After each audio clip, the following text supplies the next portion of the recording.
ខ្ញុំឈ្មោះអង្គថនចាស់ចំការនៅតំបន់ទឹកឈូគឺខ្ញុំ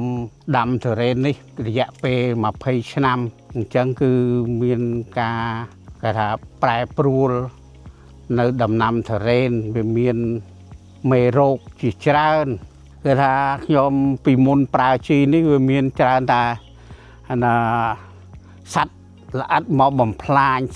ត្រួយហើយនឹងស្លឹកហើយនឹងការប្រើប្រាស់ជីកន្លងហើយនឹងវាមិនត្រូវទៅតាមបច្ចេកទេសធ្វើឲ្យណាទុរេននឹងវាងាប់វាគេថារលួយរឹសនៅក្នុងដីអញ្ចឹងគឺការប្រើប្រាស់ជីវាខុសបច្ចេកទេសទុរេននេះវាជួបខ្លាំងវាច្រើនតែជំងឺក្នុងរឹសក្រោមក្នុងដីយើងមិនអាចយើងមើលវាអត់ឃើញបើនៅនឹងដើមនៅនឹងស្លឹកនេះយើងអាចមើលឃើញបានខ្លះប៉ុន្តែដល់រឿងសត្វល្អិតវាមកបំផ្លាញ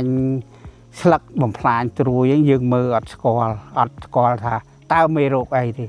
ក្រោយមកគឺបានក្រុមបច្ចេកទេសការងារមកមើលមកផ្ដល់ថ្នាំផ្ដល់ការប្រើប្រាស់អញ្ចឹងទៅគឺវាល្អឡើងវិញមានដែរជួបពីឆ្នាំទៅគឺដើប្រាំងហ្នឹងវាប្រើយើងមិនទាន់បានប្រើប្រាស់ជីហ្នឹងក៏វាធ្លាក់ផលដែរខាតអស់ប្រហែល$2000ហើយក៏ពីមុនមកមិនទាន់ប្រើប្រាស់គឺថាខូចចិត្តដែររកទឹកចិត្តដែរមិនចង់ទេចង់តែលក់ចេញណែហ្នឹងវាបាទក្រោយមកនេះគឺថាបានប្រើប្រាស់ជីហ្នឹងទៅមានកម្លាំងចិត្តបន្តខ្ញុំហ៊ានប្រើជីនេះព្រោះខ្ញុំដេកគិតទៅថាវាមកពីមេរោគនៅក្នុងដីក៏ជីនេះវាអាចធ្វើក្រាបជំបំរែការចូលរួមសិក្សាជាមួយក្រុមដុកទ័រមកធ្វើពិធីដើម្បីចូលរួមហ្នឹងទៅចូលរួមស្ដាប់ហើយហ៊ានប្រើមុនគេហ្មងខ្ញុំបានផ្ដល់អនុសាសន៍អស់ដែរប៉ុន្តែនៅការប្រើប្រាស់អីខ្ញុំច្រើនតែសួរក្រុមការងារហ្នឹងដូចជាអានេះក្មួយចម្រើនមកផ្ទាល់អញ្ចឹងមកមើលផ្ទាល់អញ្ចឹងមកខ្ញុំប្រើប្រាស់ថ្នាំស្អីសត្វល្អិតសត្វអីហ្នឹងក៏ខ្ញុំសួរគាត់ដែរតើត្រូវធ្វើវាមិនវាបើជីនេះការណែនាំគឺកន្លះខែម្ដងហើយលាយគឺក្នុងទឹក200លីត្រលាយ1លីត្រហើយលាយថ្នាំពុលក៏មានលាយបានដែរដោយសារថាទុរេនតើវាមាននៅ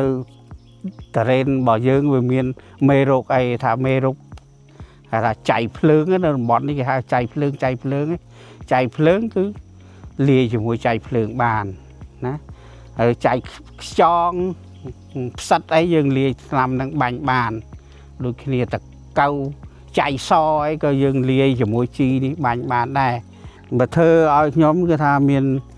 ភាពគេថាកាត់បន្ថយគេថាការចំណាយព្រោះមានបាញ់ថាសម្រាប់មេរោគណាឲ្យចំគោលដៅមេរោគហ្នឹងដោយសារគេថាមានក្រុមបច្ចេកទេសរបស់ក្រុមហ៊ុនគាត់មកទូទៅគឺប្រើពេលល្ងាចត្រជាក់ចាប់ពីម៉ោង5ទៅបានឆ្នាំនេះវាផ្លែបានឃើញផ្លែវាជាប់បានច្រើនខុសគ្នាពាក់កណ្ដាលជាងពាក់កណ្ដាលបាទកាន់បានច្រើនហើយផ្លែវាល្អបានច្រើនជាងបាទវាអត់សូវមានស្អុយក៏មិនសូវមានក្តឹបក្តៀបក៏កងែងកងងអីវាតិចអញ្ចឹងក្រោយវាខ្ញុំប្រើជីនេះទៅគឺថាវាមានកាត់ទី1គឺកាត់បន្ថយការចំណាយទៅលើថ្នាំផ្សេងទៅលើជីផ្សេងទៅលើនឹងកាត់បន្ថយដោយថាយើងប្រើជាមួយថ្នាំសត្វល្អិតសត្វអីដែលត្រូវហ្នឹងទៅវាបន្ថយការចំណាយប្រើថ្នាំដែរហើយធ្វើឲ្យទុរេនរបស់ដំណាំរបស់យើងហ្នឹងគឺមានស្រស់បំប្រងហើយវាមានផ្លែបានច្រើនជាងរាល់ឆ្នាំ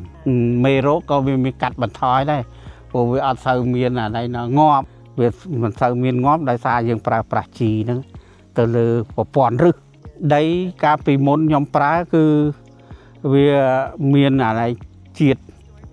ប្រៃជាតិជូរអីនៅលើក្នុងដីហ្នឹងដោយសារយើងប្រើប្រាស់ជីវាមិនខុសបច្ចេកទេសរបស់វាស៊ីអត់អស់វាសល់វាអីយើងចេះតែនេះទៅ ឲ្យធ្វើឲ្យប្រព័ន្ធឬរបស់វាហ្នឹងធ្វើឲ្យដីហ្នឹងវាមានគេថាវាមានមេរោគវាមានអីចឹងទៅនៅពេលដែលពួកគាត់មកមើលទេមកមើលដឹងថាហើយខ្ញុំចេះតែប្រើទៅអត់ដែលមានអីមើលទេក្រោយមកខ្ញុំមើលដល់ខ្លួនឯងជាមួយគាត់នឹងផងមើលមួយក្រុមការងារនឹងផងហើយខ្ញុំមើលខ្លួនឯងផងទៅដឹងថាដីនឹងវាមានការប្រែប្រួលក្រោយដែលប្រើប្រាស់ជីនេះក្រោយដែលការត្រួតពិនិត្យទៅលើជីថ្នាំនេះគឺមាន